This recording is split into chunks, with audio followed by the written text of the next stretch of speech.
Think about your favorite Starbucks drink. Whether it's a strong espresso, a seasonal pumpkin spice latte, or just a classic black coffee, it's hard to imagine life without the iconic green logo. But did you know that Starbucks started out as a single coffee bean store in Seattle's Pike Place Market in 1971? And that it never served brewed coffee at first? Fast forward to today, Starbucks has over 35,000 locations across 80 countries, serving 50 million customers daily. This is the incredible story of how Starbucks transformed itself from a small local shop into a global empire.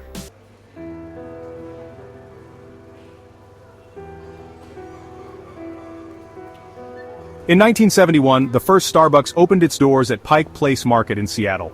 The founders, Jerry Baldwin, Zev Siegel, and Gordon Bowker, were inspired by their love of fresh, high-quality coffee beans. They wanted a store where customers could buy beans and brewing equipment to make exceptional coffee at home. The store was named after a character in Herman Melville's Moby Dick, as a nod to adventure and exploration, qualities they believed coffee represented. These early years were focused entirely on beans though. Starbucks didn't serve brewed coffee, and its focus was on educating customers about coffee craftsmanship. But things changed when Howard Schultz, a marketing executive, joined the team in 1982. Schultz immediately saw Starbucks' potential to be more than just a supplier of quality coffee. It could become a destination, similar to cafe cultures he'd seen overseas. Then came a pivotal moment for Howard Schultz. In 1983, during a business trip to Milan, Italy, Schultz walked into an Italian espresso bar and had what he later called a revelation.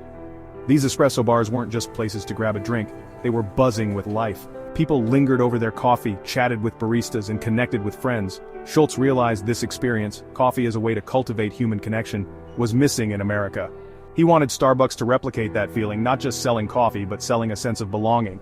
Yet, Schultz's vision faced resistance. The original Starbucks founders weren't interested in transforming the business into a customer-centric cafe. They wanted to stick to their original model of selling high-quality beans. Frustrated but determined, Schultz eventually left Starbucks to start his own coffee bar chain, which he called Il Giornale.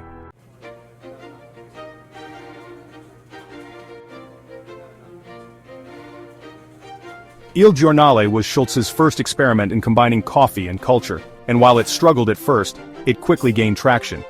His ambitious vision earned him enough investor support to return to Starbucks, and in 1987, he purchased the company outright for around $3.8 million. From here, Starbucks completely transformed. Schultz set out to create a new kind of coffee shop, a third place between home and work, where people could meet, relax, and form connections. He focused on making the Starbucks experience part of the offering, from the smell of coffee to the cozy seating to hearing your name written on a cup. Schultz made customers feel like every visit was personalized, crafting an emotional connection that went far beyond the coffee itself. Starbucks' growth was rapid. In just a few years, Schultz expanded Starbucks into major cities across the U.S., repositioning coffee as an affordable luxury rather than a morning necessity. By 1989, Starbucks had 46 stores in the country, and by 1992, their first initial public offering raised millions of dollars. By now, Starbucks wasn't just a coffee brand, it had become a lifestyle.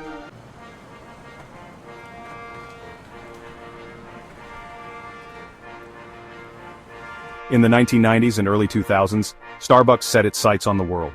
By catering to cultural needs across regions, it thrived in international markets. Take its expansion into Japan. Starbucks introduced more tea-based beverages, respecting the long-standing tradition of tea in Japanese culture. Meanwhile, in China, where coffee consumption was relatively new, Starbucks designed spacious, luxurious stores where families and friends could gather, adapting to cultural norms. Starbucks also mastered the art of creating seasonal cultural phenomena. For example, the Pumpkin Spice Latte wasn't just a drink, it became a lifestyle trend. First introduced in 2003, it tapped into holiday nostalgia and became a massive marketing success, generating over $500 million in sales over the years. From its espresso machines to its merchandised cups, Starbucks created not just coffee, but brand loyalty.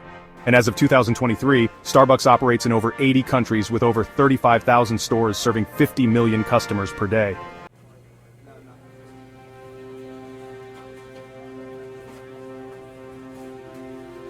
But Starbucks' journey wasn't free of challenges. By the late 2000s, the company had hit a wall. Overexpansion led to declining store quality, and the 2008 economic recession hit hard. Starbucks closed hundreds of locations and seemed poised for disaster.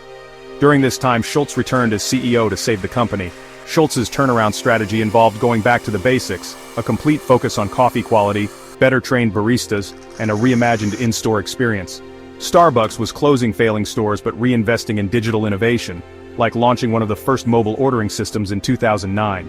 Schultz's leadership revitalized Starbucks, helping it bounce back even stronger. Even today, Starbucks faces criticism for its high prices, labor disputes, and environmental impact. But to its credit, Starbucks has been at the forefront of sustainable sourcing, with commitments to use ethically grown beans and reduce waste in its stores worldwide.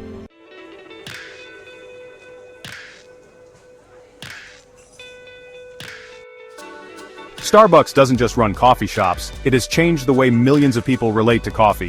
From the early days of educating customers about beans to becoming a global cultural icon, it's hard to overstate the mark Starbucks has left on the world. Today, the company continues to innovate with mobile technology, sustainable practices, and even plans for more eco-friendly reusable cup programs. As a business, Starbucks represents the perfect fusion of branding, culture, and innovation that has redefined an industry. So next time you're sipping your favorite Starbucks drink, remember that you're not just drinking coffee. You're part of a story rooted in vision, resilience, and community. What's your favorite Starbucks memory or drink? Let us know below, and don't forget to subscribe for more inspiring stories like this one.